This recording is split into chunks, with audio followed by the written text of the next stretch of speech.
In the last class, we saw features of call money market, right? That commercial banks, cooperative banks, and primary dealers can borrow and lend, while specified All India finance institutions, mutual funds, and other specified entities can only lend in this market. So that is why we say that this is a complete interbank market because banks are the major participants. Only banks can borrow and lend. There are certain other parties which can only lend, but it is not a market which is just open to the public. So this is basically a interbank market. Next, interest rates in the call and notice money market are market determined. Market forces like demand and supply will determine the call and notice money rates. The borrowers and lenders are required to have current accounts with RBI. So they should have current accounts with RBI. Alright. You have heard current accounts in commercial banks, right? Similarly, current accounts in RBI.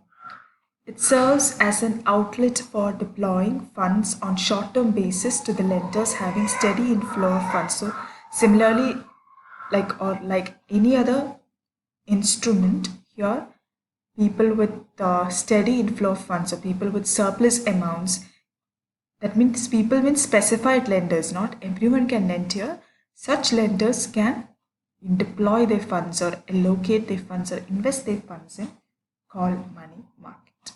So how does operations take place in call money market?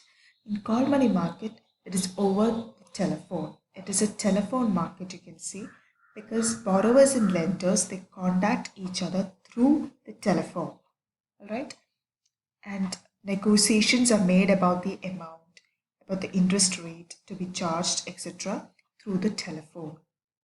And after the negotiation, the lender will issue checks in favor of the borrower. Lender will give checks in favor of the borrower according to the amount the borrower needs. And after receiving the check, the borrower issues a receipt. So borrower issues a receipt when he receives the check so that he can encash it somewhere, right, in a bank, or he can encash it in any bank.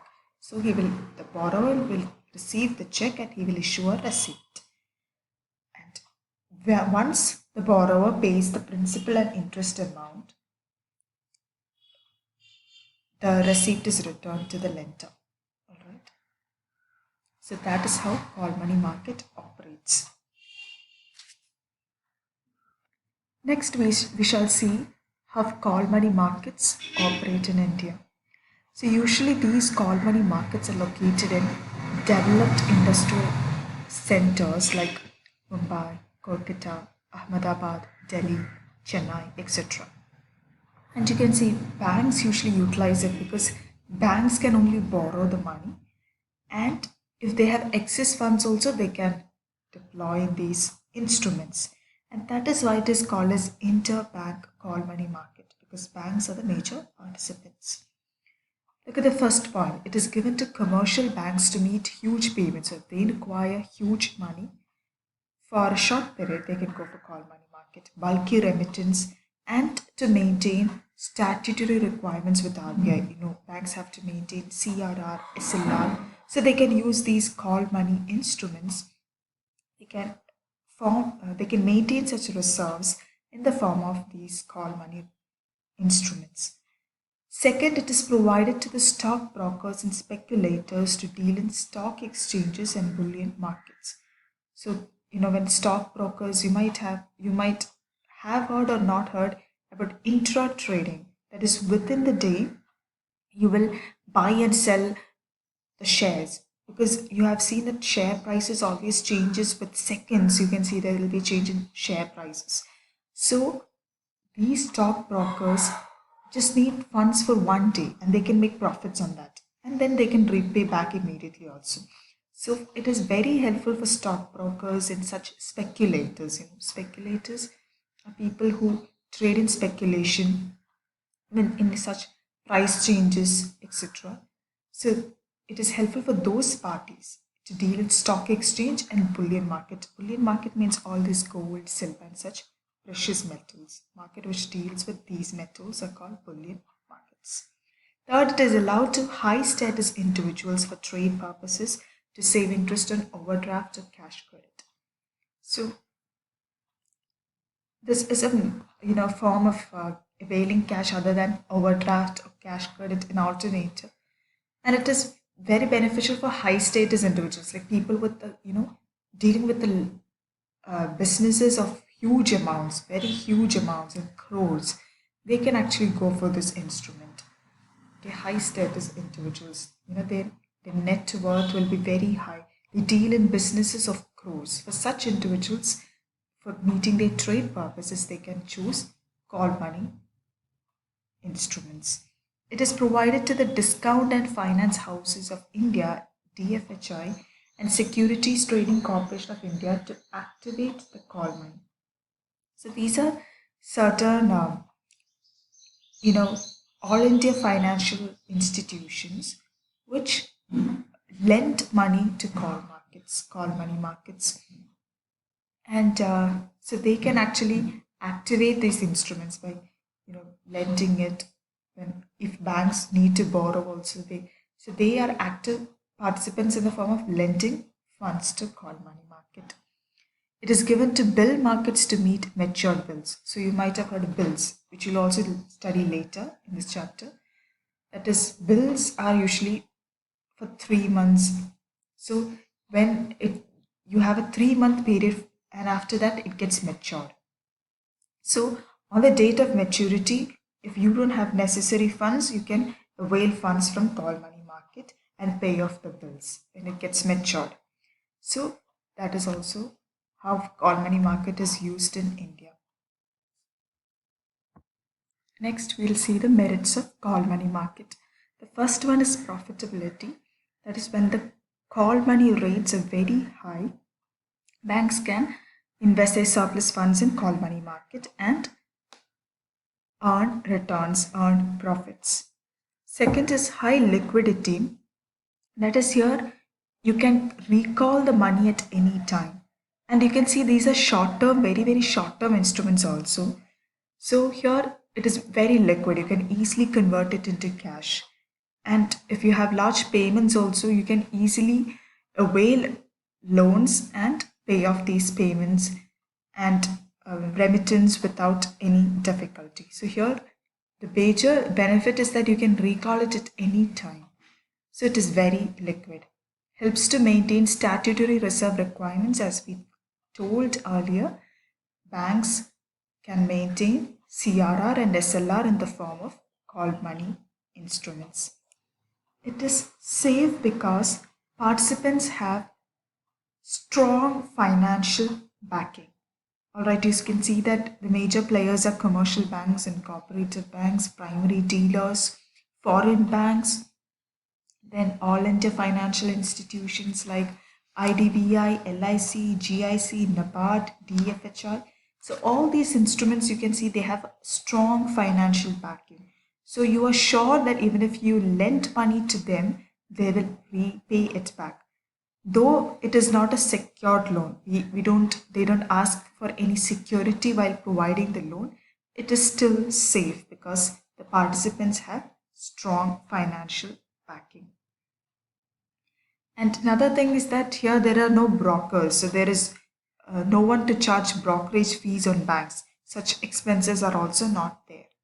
And helps the central bank because when there is a change in the money supply, when the demand and supply of money changes, or there is too much fluctuation in the money supply, it will be reflected in the call money market. So then the central bank can, determine the monetary policy accordingly, make fluctuations in these rates if required, and formulate a monetary policy on the basis of that. Because what happens when there is large money supply in the economy, there will be inflation, which is not good for the economy. So such things are controlled by monetary supply, and money market influences these rates to a very high extent. Next are the demerits of call money market. First of all, it is confined to big cities. Like we told earlier, you can see such call money markets in big cities like Mumbai, Kolkata, Chennai, Bangalore, Ahmedabad, and Delhi, which is, and because these function or they are associated with stock exchanges, they function near to stock exchanges. So you don't see them in less developed cities. And there is lack of integration also. That is integration with other money market instruments. So you can see there is generally a lack of integration of call money market in India. The next is call money rates are volatile in nature. That is, they keep on changing. You can see different rates in different centers, in different seasons, in different dates. So these changes because of demand and supply changes. So, and not just that, you can see, for example, call rates are highest in Kolkata while lowest in Mumbai. So according to centers also they change, according to seasons also they change, and according to the season, off season, date also changes. So it is very volatile. Next, small size.